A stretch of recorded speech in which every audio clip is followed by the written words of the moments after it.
နဲ့တော့ကျမကြီးရဲ့ကျူစာအေးလို့ဆုံးတူတူပြန်ကောင်းတယ်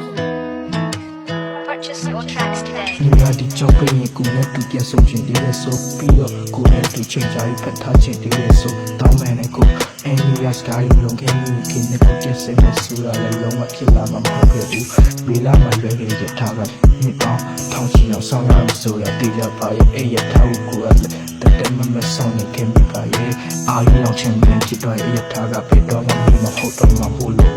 ဆက်ပြီးဆောင်နေကိုမှတော့ယူပြောက်လို့ဖြစ်ချင်နေနေတူပင်နဲ့အဲ့ရထားကတော့ပြန်မလာဘူးဆိုတာတေချာလို့နဲ့တေချာဆိုဆောင်းနေပါမယ်တေချာဆိုဆောင်းနေပါဦးပါမယ်